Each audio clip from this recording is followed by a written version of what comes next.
Welcome back to the channel, family and friends. This video, although I think it's necessary, I was a little leery about doing it, but it is important. And this is something that you shouldn't talk about just because you're going overseas. If you're just staying stateside, you should talk about it, especially as we age. I think I'm going to call this video the end game. You start getting a lot of questions. People ask me, well, what if you're overseas and you get a stroke, Pat, or a heart attack? And I say, well, that would really suck. And what happens if I get a stroke or a heart attack while I'm living in the U.S.? That would really suck. You know, then you're going to go see a doctor. This is just the way I look at it.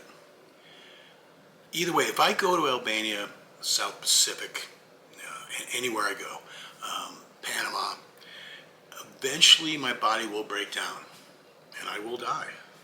And if I stay in the United States, eventually my body will break down and I will die.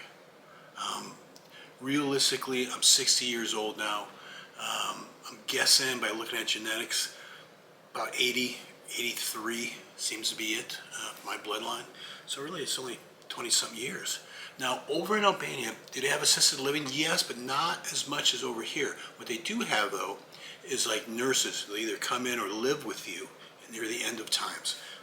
That seems to be more prolific than what they do over there, so something to think about. The other thing, like I said in earlier videos, do I ever shut the door on coming back? No. If we ever did come back, it would be in a senior living facility. I really don't plan on it. But like I said, you never shut the door. You always keep things open for options. The other thing to talk about, and this is really important, I realize there's different religions. I don't want to insult nobody. Whatever religion you believe in, you know, God bless you. But because some people, if you die overseas, you want to be buried overseas? Can you be buried over there? Cremation? Do you want your body flown back to the United States? For me personally, in April, we're going to be cremated. I'm dead. That's just the way I look at it. I'm dead. I looked it up on Google. To a dead body, average transportation from Europe, anywhere between $10,000 and $20,000. Now, I don't know why they would justify money like that. To have your ashes sent back to the U.S. is like $300. That's what Google says. I don't even want my ashes brought back. I'm dead. I don't care. I don't care. And I don't want to be a burden to my kids. Can you imagine telling your kids, you know, hey, your mom's body's being flown back there. Make sure you're at the airport to pick that up. Or you're going to tell a funeral home to do so. No, I'm just not going to do it. But I had to touch base on that. And it's something you need to discuss whether you're staying in the U.S. or you're traveling. You know, what do you do in those situations? Okay? So, other than that, let's go on to being the language that they speak over there. It is Albanian. They're very fluent in Greek. They're also very fluent in Italian. And they do speak English, actually quite well, especially in the cities and the younger people. When I say younger, people 50 years old or younger. Okay, a lot of the older ones don't, especially if you get into the rural areas, really out in the country, you're going to struggle with that. So what do? You bring Google Translate with you, okay? But April and I are mostly going to stay in the cities. We're not going to go on to the Tules. The other thing I wanted to tell you is just what's going on. April got her passport today in the mail. She was really excited to see that, so that's good. Just let you know where we're at right now in this journey. The other thing, Social Security. Now, I did call our embassy, in Albania, and they told me, yeah, you can apply for it over there. You start it online and do it at the embassy. I miss the days when I would fly by the seat of my pants.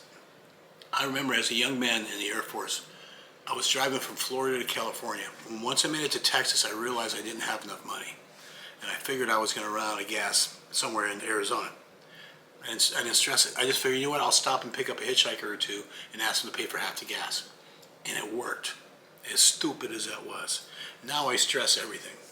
So I'm Googling Social Security, and something keeps popping up that scared me.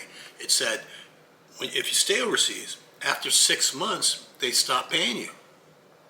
But then I'm also reading, no, you can collect as much as you want overseas. So it really bothered me. I didn't want a phone call. I made an appointment. I went down to the Social Security office. I want to sit face-to-face with a representative. Question number one, I'm 60 years old. We're leaving the States. Can I apply for Social Security while living abroad, or do I have to do it here? He said, no, don't worry. You can do it over there. Just make sure you got an embassy over there. It's going to help you with some of the paperwork or something. I said, yeah, okay, cool, great.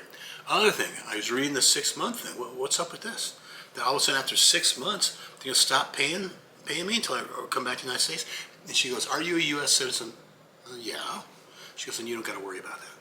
Okay, that's just for residents. I didn't say it's fair or not, but U.S. residents, legal residents, you can be anywhere and still get your check. I asked, can I have that deposited into a foreign bank? She said yes. Now, am I going to deposit it in a foreign bank? I don't think so, but I wanted to know the answers to it. So I sat down with them face to face. That made me feel a lot better, believe me. What else we got? That's about where we're at. The only thing I'm starting to get a little concerned with is the housing market is really slowing down. So I really want to hit over there in March. And I was starting to stress over it. What if it's taking longer to sell a house? And then I figured, you know what? If it takes a little longer, it takes a little longer. Who knows? I could go sooner as long as the tax problems are taken care of. Like I discussed earlier, one of the issues is my business, the company I work for went out of business. So I want to make sure I get a W-2 before I go overseas. I want to do one last shot of taxes here. And as I said earlier, every year you still got to do your taxes for America. It's just the way it is. Okay, taxable income, still taxable income, whether it's pension, part of your Social Security, or so forth. So I wanted to touch base with you guys, and remember, first job at editing, huh? I know it's weak, but it's the best I can do. Anyways, love you guys. Be careful out there. Okay, talk to y'all later. Thanks for tuning in.